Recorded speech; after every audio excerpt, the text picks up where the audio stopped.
A universal challenge with language is that definitions are not always as universal as the words themselves. Translation from one language to another adds another opportunity for confusion, misinterpretation, and breakdowns in misunderstanding that ripple outward, complicating relationships between individuals, between communities, and even between governments. When I went to prison, I learned that there's another kind of translation, one that happens inside the same language. I had to learn a new version of English. Words I thought I understood suddenly meant something entirely different. Take public safety. Out here, most of us think it means clean water, lit streets, a working 911 system, no contagious diseases spreading through schools. But inside the criminal justice system, public safety means something entirely different. Compliance. Breaking a law isn't measured by how much harm it caused. It's seen as non-compliance. The non-compliant person is a threat. Not because they're guaranteed to hurt anyone, but because they think for themselves, because they might question authority, because, in my case, I let my own grief feel more important than following a rule about drinking and driving. My prison risk assessment labeled me as asocial. Out here, people think that means you don't like parties or you're awkward in crowds. In there, it means something sharper. I didn't put the rules first. I didn't center obedience. I still had my own inner compass, and that made me, in their eyes, harder to control. Prison forced me to hold 3 definitions of public safety in my mind at once. The one people mean in every day, the one the system enforces, and the one I thought I was navigating when I made my choices. All 3 were true, but only one mattered in the courtroom. That gap between meanings is why I think so much about how we talk about things like terrorism, violence, and freedom, and why it's so easy to be misunderstood. Someone on TikTok called me a hypocrite because I said Vance Bolter's crimes were more fitting of terrorism than Luigi Mangione's. What I meant was that Bolter's case, on paper, aligns more closely with the legal definition of terrorism and the qualifiers for the death penalty. What they heard, I think, was that I believed Bolter somehow deserved a harsher sentence. But here's what I see now, after prison. Both Bolter and Mangione are more alike than they are different.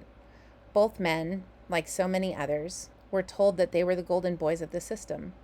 Straight, white, cis, the kind of men this country has always pretended it was built for. And then they found themselves staring at a truth they couldn't stomach, that the system had lied, that it had never really been for them. For someone else, maybe, but not for them. I don't know what Vance Bolter endured the day before his name became a headline. Maybe his dad beat him. Maybe he didn't.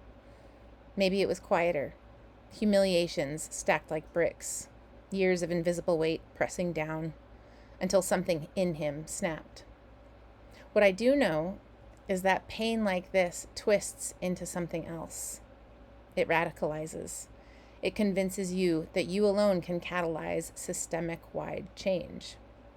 It's a magnetic kind of belief, and it's dangerous. I understand that belief now because I know what it feels like to be redefined by a system. When I became an inmate and I was told I was scum, pig shit, that I should stay in prison forever because I wasn't worth the breath in my lungs, I felt the same shattering. That's the part nobody likes to admit. The system relies on that shattering. It is built so some people will lose their shit spectacularly, so the rest of us learn the lesson. Stay in line. Comply. Don't become the cautionary tale. The oppressive system currently governing the United States must have been deliberate when it crafted the civilian version of freedom. Piecemealed and parsed like the internationally marketed version of American freedom, it sounds something like this. We are America, land of the free, home of the brave. Freedom and bravery fused together with the subtle implication that to be truly American is to embody both. The problem, though, is that freedom has meant different things to different groups. Some grab microphones and celebrate free speech. Others mourn the erosion of our free press. Others still grab their guns. Some take freedom as an invitation to love whom they love, to worship as they choose, to modify their bodies so the outside matches how they feel on the inside. Others take to Bitcoin and the last phrase of capitalism's coattails, hoping a few scraps of free money from Smith's invisible hand will drip down into the sticky snake oil they swallowed, the same lies they had to believe in order to sell the goo themselves. I've heard countless people argue about the difference between the freedom to do something and the freedom from something. Am I free to cause harm? And am I free from consequence? Ideally, the golden rule and the notion that each person's intrinsic dignity is as real and unquestionable as gravity would be universally accepted. But just like a traffic signal, such truth is only useful when it's collectively obeyed. Meanwhile, the fascist boob running our country has manipulated the legal framework so that he is free to commit harm and free from any consequence, at least legally. His rules, of course, aren't universal. They apply only to him. I learned there are two kinds of prisons when I lived inside both: the concrete barbed wire physical prison and the mental one. The former can take a person's autonomy, but not necessarily their sovereignty. A physical prison can strip away freedoms of movement, privacy, safety, and choice. It takes your dignity, and if you aren't careful, it can take your softness, your empathy, and even your hope. The second prison, the mental one, takes both autonomy and sovereignty. More people dwell in those mind-forged prisons than realize it, stuck reliving the past, wasting energy on hating someone else, hating themselves into disappearance.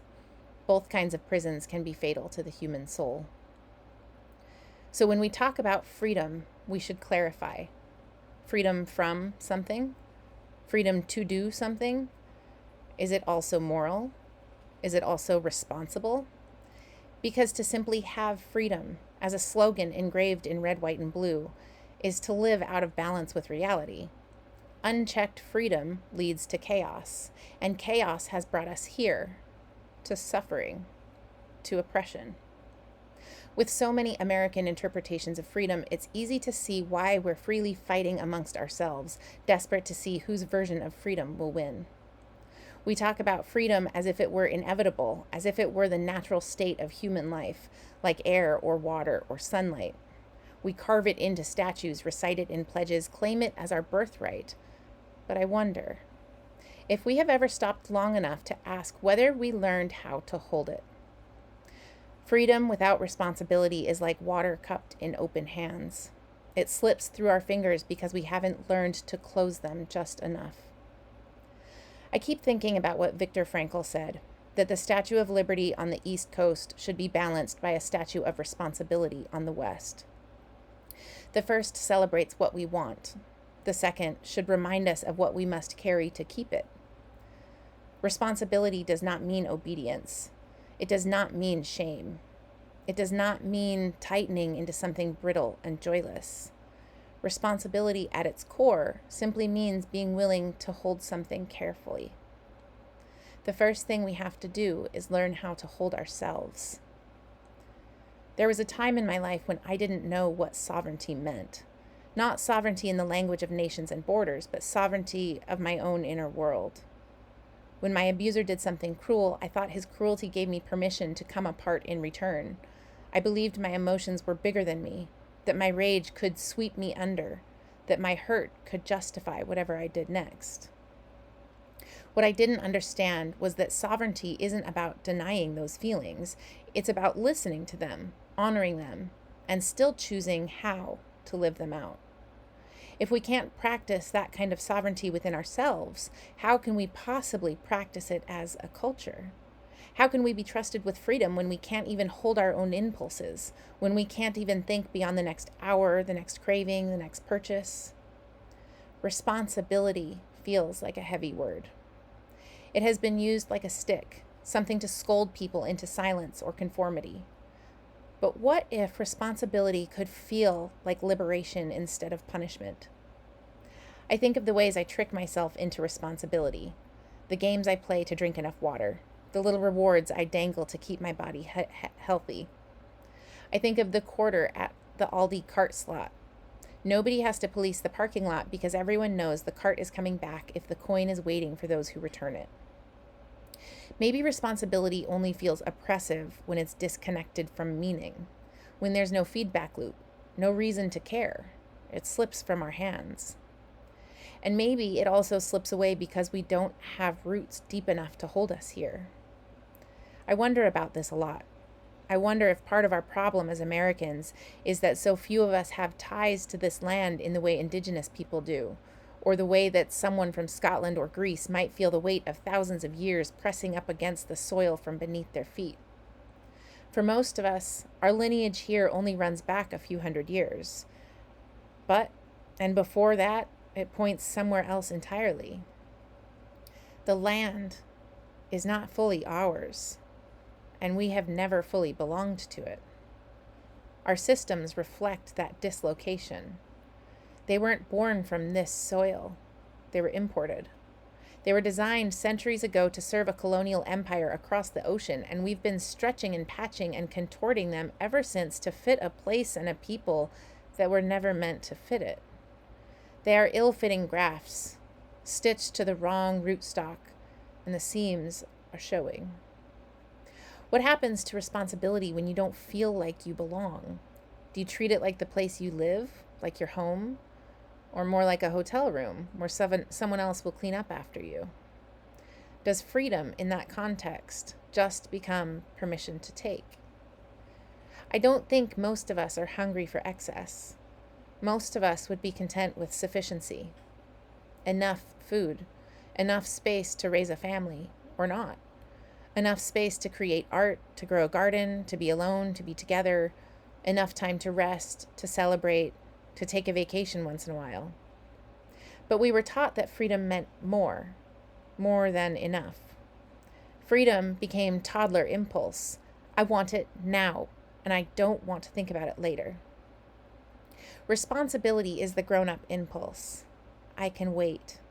I can plant the seed instead of eating it, so that there will be sunflowers in the fall and more seeds for someone after me. Maybe that's where we lost this thread.